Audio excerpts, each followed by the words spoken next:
Perkenalkan, kami dari kelompok 1 kelas SIA 0405 ingin mereview atau membahas jurnal yang berjudul Penerapan Model COSO untuk Peningkatan Fungsi Pengendalian Internal Studi pada Agensi Administraco de Aeroporto e Navegação Aérea de Timor-Leste karya Verissimo Naisa.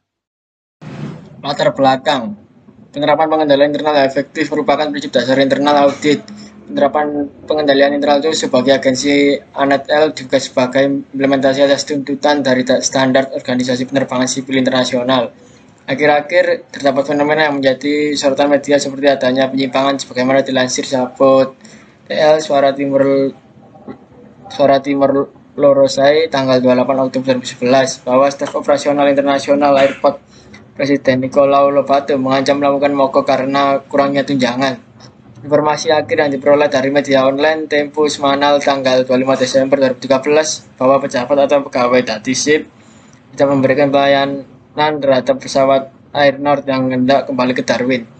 Atas dasar hal di atas, mendorong penulis untuk melihat kondisi pengendalian internal aktual yang untuk penyelesaian permasalahan yang ada dengan menerapkan pengendalian internal model COSO. Tinjauan pustaka. Pengendalian internal menurut Joshua adalah suatu proses yang dijalankan oleh Dewan Direksi, Manajemen, dan personel lain entitas yang dirancang untuk memberi keyakinan mengenai pencapaian tujuan efektivitas dan efisiensi operasi, keandalan pelaporan keuangan, kepatuhan terhadap hukum dan peraturan berlaku. Tujuan internal kontrol.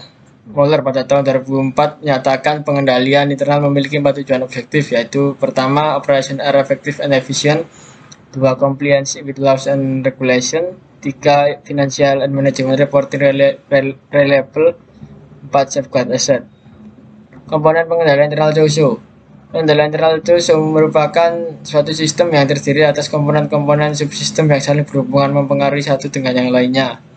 Komponen pengendalian internal COSO yaitu pertama, control environment, 2. risk assessment, 3. control activities, 4. information and communication, 5. monitoring. Metode penelitian. Pada penelitian, penulis menggunakan teknik analisis dan teknik memo analitis sebagai metode penelitiannya. Pada teknik analisis, ada 2 tahapan. Yang pertama, tahap evaluasi. Evaluasi dilakukan dengan tipe teknik query wawancara. Tahap kedua, pelaksanaan penelitian. Yin pada tahun 2012 menyatakan setiap penelitian mempunyai desain penelitian yang merupakan kaitan logis antara data empiris dengan pernyataan awal penelitian. Kemudian, untuk teknik memo analitis, teknik ini menautkan data konkret atau bukti baku untuk pemikiran abstrak dan teoritis berisi refleksi pemikiran data dan coding. Hasil penelitian dan analisis. Jika ditinjau dari kategori kerangka COSO, pada poin operating kategori, pelaksanaan operasional di lingkungan agensi ANET-L telah berjalan dengan baik karena sudah mengikuti SOP yang telah berlaku. Begitu pula dengan financial reporting kategorinya, karena sudah melakukan laporan per bulan secara rutin.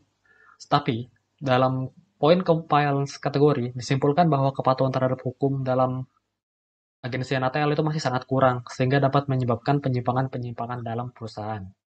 Dan jika ditinjau dari komponen-komponen kerangka COSO, terdapat 5 komponen pengendalian internal kerangka COSO yang dijabarkan dalam 17 unsur, diedarkan kepada 6 orang, yakni direktur dan para manajer.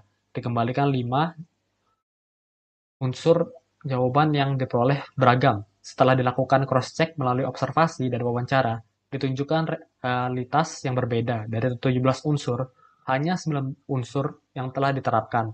Namun, penerapannya tidak secara utuh. Dengan demikian, dapat disimpulkan bahwa penerapan pengendalian internal pada agensi ANET-L itu sangat lemah. Contohnya saja pada poin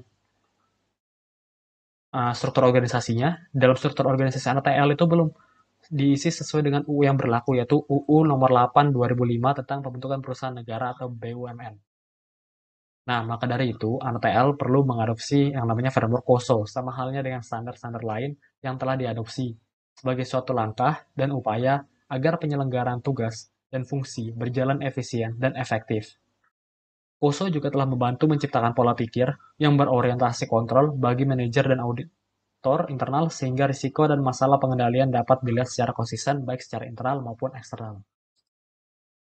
Baik, sekian review jurnal yang disampaikan oleh kelompok kami. Lebih dan kurangnya mohon dimaafkan. Terima kasih.